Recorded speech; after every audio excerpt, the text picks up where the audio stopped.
a lot. I know there's a lot of people that don't look into it and they would just take what an artist says as gospel as opposed to looking deeper into it. So to answer your question, I think it's the producer maybe as opposed, and I think it's everyone's responsibility. In a way, it's everyone's responsibility because it's the producer's responsibility for using that sample and then telling people that he's used this sample and he's taken inspiration from this other person. But then it's also, you can't just read something and take it as face value. Yeah, I think we need to be a lot more, we as audiences and listeners and consumers of music need to be more critical in our consumption of music and in our knowledge of the music we consume. Because I mean, like, you know, we're all aware that streaming does absolutely nothing for the actual pockets and funds of our favourite artists. You need like, what, 10,000 listens to make a pound or something like that. Stuff. And so I think, literally, in the literal sense of the word literally, the least we can do is listen and learn when we are, like, you know, interested in the work. Yeah, it's true. But yeah, actually, let me give you an interview. So you were saying, because I picked up when you said it earlier, you said you were from Chelmsford. Did you grow up there in Chelmsford in Essex? Yeah, man, I grew up in Chelmsford, Essex, born in St John's Hospital. Moved out of there when I went to uni in East London. Oh, okay, cool. So have you lived in East London for the rest since then? Yeah, lived in East London then, so literally between Essex and East London. So okay. Yeah. Well, I mean, like, really close to each other anyway. I claim both, do you know what I mean? Like, I ran a creative arts studio. I co-founded a creative arts studio and gallery space in Barking as well. Okay. You know, like near Chadwell Heath Way. You know, basically in between Dagenham and Chadwell Heath. And so, in between living in Walthamstow, West Ham, Leytonstone, Stratford, going to uni at the University of East London, campuses in Docklands, but also a campus in Stratford, living in Essex, coming into, you know, London to drink as a teenager, whatever, from coming into Brick Lane, that's all East London. Yeah, I feel very, very comfortable saying that I'm from Essex/East London. I'm not 100% saying that I'm not comfortable saying that I'm from East London just yet, although I have lived here for 5 years. I'm from Essex/East London. Yeah, that's cool, that's fair. And you define yourself as a hip-hop poet, but are you originally a rapper? Are you originally a poet? Where is your writing background come from? Or your writing roots? Okay, where are my writing roots? My writing roots are definitely in hip-hop. So the reason why I call myself a hip-hop poet is because I feel that I'm a poet working from the culture of hip-hop. Okay. I can only really conceive of the poetry that I wanted to write coming out of my love and knowledge of hip-hop, but also existing, you know, within the world in which I grew up. So, like, you know, 2000s UK to London and stuff. And so I have a lot of I'm gonna think for a second. That's cool. Have fun while you transcribe it.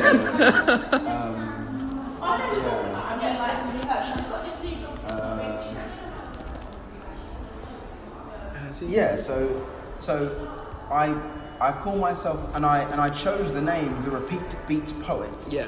Before I actually was regularly writing poetry. I'd written, like, you know, song lyrics and stuff, a couple of random songs before that.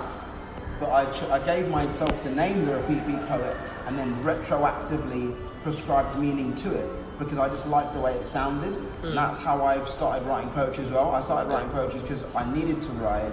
I had something to say and I liked the way that the stuff sounded. But the phrase Repeat Beat Poet, like, what that means to me now as I've grown into the term is about hip-hop and the specific type of poetry that I was most into when I started, which was beat poetry. So repeating the beat, the act of a DJ getting a break, cutting it and turning it into a whole new song by just repeating that beat and isolating it. that idea always interested me because it was the idea of going really, really deep into something and expanding it out into something entirely new. But then also the idea of beat poetry. I loved the stream of consciousness style of writing that I was reading from like Gregory Corso and obviously Kerouac and Ginsberg and those sorts of classic Ferlinghetti and all the beats. And so in my mind, I wanted to try and combine these two things. I knew I loved the kind of thoughts that I could reach when listening to hip-hop music. But then also, I loved following the train of thought, and I loved the process of the train of thought that was in beat poetry writing. And so I guess my writing roots are those two avenues, but more specifically now that I've been writing for 4 years and I've got a better grasp of how I want my poetic voice to progress. Mm-hmm. I think my writing roots also come from the church. Okay. Like, you know, I was like born and raised Christian, evangelical Christian. So I was going to church at some point it would be like, 4 or 5 times a week I'd be in church. I'd be playing music, I'd be in the worship band, I'd be hearing preachers and preachers talk. The rhythms that are involved in a preacher giving a sermon are things, and they are speech patterns that I've tried to achieve the same results of in my poetry. Whether I've actually gone through those specific patterns or not is a different question, but it's definitely in the way that I am as a person, so I know it's in my writing. Similarly, I've binged myself on hip-hop as much of it as I can from as many places as I can, since I wanted to become a writer, since I was on my gap year and went to uni to do English. I was like, I know that hip-hop has the sheer wealth of anything I could ever want to say within it, in any medium, be it art, be it movement, be it lyrics and stuff like that.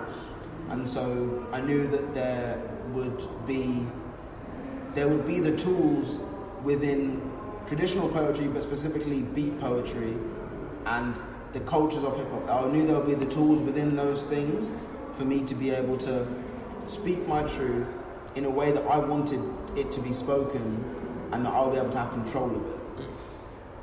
Yeah. So I'm gonna enjoy listening to that back. Yeah. Why have you disappeared? Questions. What else we got? What else have I got? Boom, boom, boom, boom, boom. What was the first, thing that made you take poetry seriously? Because you said you've only been writing for 4 years, so what made you pick up that pen and write that first poem? I wrote a terrible, terrible poem, and this is nowhere else on the internet. Nobody else knows this yet, apart from the person I read the poem to, my family. I wrote an awful poem called Africa Adjourned, which doesn't really make sense. But it was about US, basically it was about George Bush not caring about black people, and it was just after Hurricane Katrina, and I was in America visiting family over there, and I wanted to express that I was really pissed off about how people who looked like me were being totally forgotten about and mistreated in Katrina.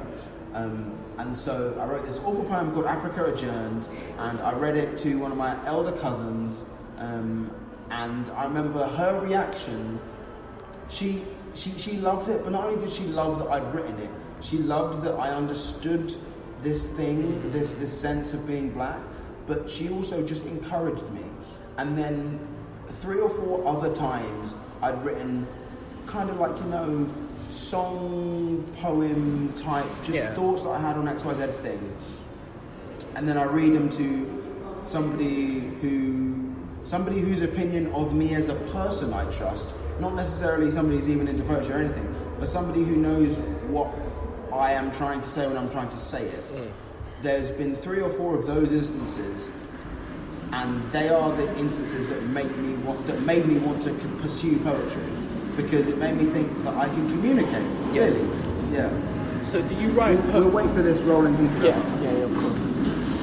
But I was thinking, what was the question? So, do you write all your poems for? Okay, are you writing for something? Like, is it a point that you're writing for when you write a poem, or is it just you just write for writing's sake sometimes? Interesting question, because as I said, I gave myself a poet name, a performance name, an artist name. I had a question about that as well. And so, in my head, I created an arbitrary sort of binary split in between what was... This is in the first 2.5-3 years of writing. I created a binary split in between what is the Repeat Beat poet's voice and energy and aura, and what is Peter de Graft Johnson, my name, what am I trying to say? And so a lot of the time, kind when of like I was just writing, TI versus TIP kind of thing. All this sort of stuff, you know what I mean? Like, it's not uncommon for artists, especially poets, to want to have a mediated persona that they can... A mediated persona through which they can say things they wouldn't otherwise be able to say in their own body. Yeah. And that's where I was for the first 2.5 years. I was writing a lot of bars, a cappella stuff that was very like braggadocious, very much I'm going to take space and let you know just how good I think I am at this rap shit. Hip-hop, you know what I mean? You know what I mean? Hip-hop is a blood sport, competitive sport. And so I wanted to prove to myself that I had that club in my bag. And this is obviously at the same time as writing all the other stuff as well that didn't necessarily fit under that banner but was driven by that energy. Yeah. And then the energy started, and then I started to realise that what I was saying as the Repeat Beat poet wasn't the fullness of what I wanted to address in poetry. And so when I write poetry, I don't always start from an angry place. A lot of poets do, but that's not always me. I always start from an inquisitive space. I always want to use the poem as a machine to figure something out about either what I think or about the world or about, you know, the way that something has come to be the way it is. I think that's where almost all of my poetry starts from. Apart from when I sit down to write a story about something. I've got a couple real story poems where I use the poem as a vehicle to tell a specific story of something that's happened. Not necessarily in a way to understand it, but in a way to just get it out of my head. Okay. So, case in point, one time I saw a dude get beaten up by a group of other people, and I was on my way home, and it was winter, and I'd just come back from being in Ghana, seeing my family on holiday. So I come from being in this like very nurturing, warm, familial space to coming back to cold, brutal, literally elbow to the nose like type of London, and that thing screwed with my head, and so I had to write a story about it to figure out once again to make sense of it. But now writing more comfortably in my own head as me and not trying to write as a mediated persona of myself for a Repeat Beat poet. Now I'm finding that I'm doing a lot more self-investigative writing because I know that I have the Repeat Beat poet club in my bag. The persona is there. It's a part of me, but it's not all of me. And now I'm just writing from other parts of me. Yeah. You know? Yeah. That makes sense. Are you... Okay, so you run a hip-hop poetry event? Yep. So... that was the start of my question, but just the end of my question as well.